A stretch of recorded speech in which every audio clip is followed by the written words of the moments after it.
Почитуван председател на Собранието, почитуван премиер, почитувани министри, други представници на владата, почитувани колеги пратеници. Првото прашање го упатувам до почитуваниот премиер, бидејќи го сметам за исклучително важно, поготово за мене, која представувам левицата и опозицијата од левицата. Сакам јас, како и оние кои ги представувам, да живееме во праведна и социјална држава каква што се прокламираме. Пред да го поставам прашањето, морам заради јавноста да дадам еден вовет. Се работи за така наречениот Джини или Гини индекс, Income Inequality Index, кој го мери одстапувањето на приходите, односно богатството, кај индивидуите и домакинствата во однос на една тотално равномерна дистрибуција на богатството. При што 0 представува идеална дистрибуција во една праведна ситуација, 100 представува идеална неравноправност. Што значи, колку поголема е бројката, толку понеправедна држава, толку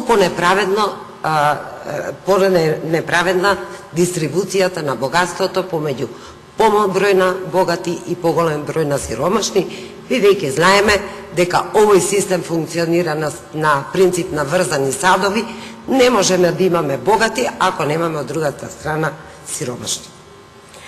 Да ги погледнеме изворите, повторно би рекла од Светска банка, на која што мораме да и веруваме, ги почитувам податоците кои што беа искажани за нашиот раст, го почитувам, да речеме, и овој последен извештај кој беше за Doing Business и така натаму. Значи, сите овие извори се релевантни и нивните податоци јас ги зимам како такви. Да не зборувам дека покрај Светска банка овие индикатори што денес ќе ви ги изнесам, ги проверив од неколку извори и до децимала се совпаѓаат. Да тргнеме од мрачниот транзицијски период од 1998 година, кога овој индекс изнесувал цели 28,21. Понатаму во секоја наредна година помалку растел, за да драматичниот пораст на неравномерна распределба помеѓу населението настане токму коинцидентно во 2006 година, кога овој индекс станува цели 42,78%, односно индекси поени. Во 2009 година 43,17%, во 2012 44,2%, денес глобалниот ранг на Македонија се води како 48%. Имаше некакви податоци излезени во јавноста сега скоро, кога се обелодени овој индекс, дека наводно за минатата година паднал за 2 индексни поена, но тоа не е ништо, ние далеку сме пред во друштвото со Гвајана, која што има 43, Уганда 44, Малави 47, Македонија 48, Филипини, Гана и така натаму. Тоа става редот Македонија во земје со најнеравноправна распределба, со концентрација на богатството кај најмал број на луѓе, во однос на сите европски земји, не само од Европската унија, и од сите земји на бившиот Советски сојуз, а тоа ви е јасно што значи. Таму и како имаше што да се дели од природни ресурси. Значи, во нашата земја 20% од граѓаните имаат исто богатство како останатите 80%.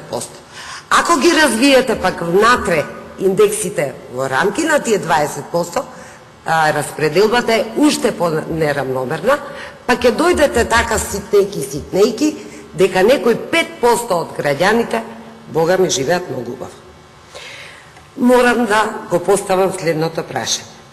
На што се должи и како го објаснувате создавањето на мал број екстремно богати луѓе и луѓе кои живеат на граница на сиромаштијата, како феномен типичен за периодот од 2006 година до денес, а недосмислено потврдено преку сите релевантни извори, почнувајќи од Светска банка.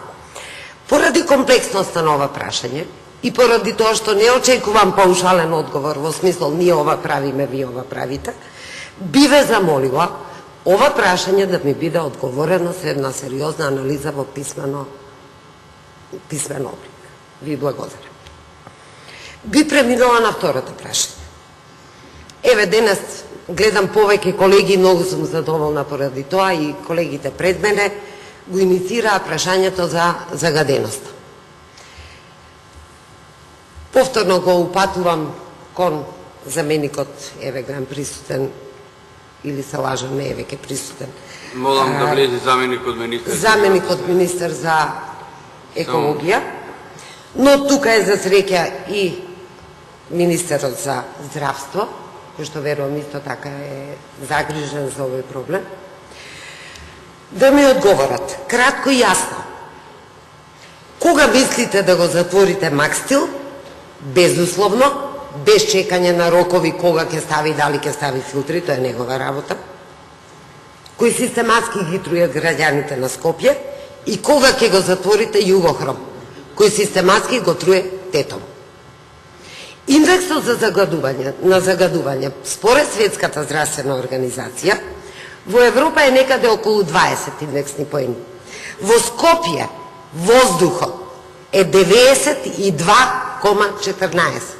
За споредба Цирих, еден далеку поразвиен град, со поголем број на индустријски зони, со поголем број на возила, има 20,59. Значи Скопје има 92,14. Во главном канцерогени частички PM10, кои што не ги произведуваат само сулфурните и јагленородните испарувања. И ве молам, кратко и јасно прашање. Кога мислите овие два објекта да ги затворите? Третото прашање го упатувам кон министерот за образование или кон заменикот на министер. Тука беше присутен, еве го. Се радувам дека е тука. Во деновиве излезе едно тврдење дека високото образование произведува шкарт, дека дипломите кај нас се безвредни.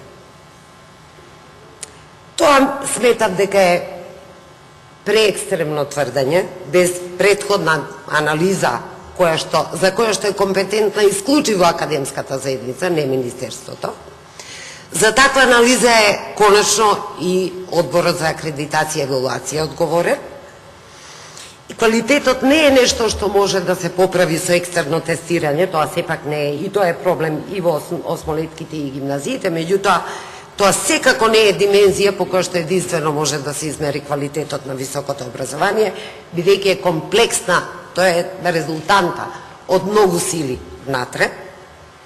Но едно е сосема сигурно на целата академска заедница и е сосема јасно, дека најголем шкарт, условно речено, најголем извор на неквалитет се точно дисперзираните студии кои што се дисперзираа, како бактерии се расширија со просто делење од еден град во друг, од еден град во друг.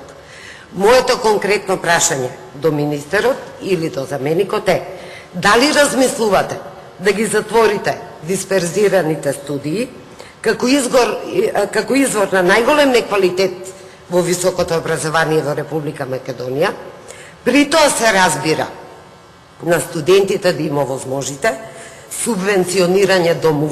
субвенционирано домување во градовите на матичните универзитетски центри. Значи да не биде на штета на самите студенти. Ово е еден длабоко промашен проект во кој што пред се трпат штета студентите со неквалитетни дипломи, професорите кои што испорачуваат не по нивна вина неквалитет и конечно целата заедница.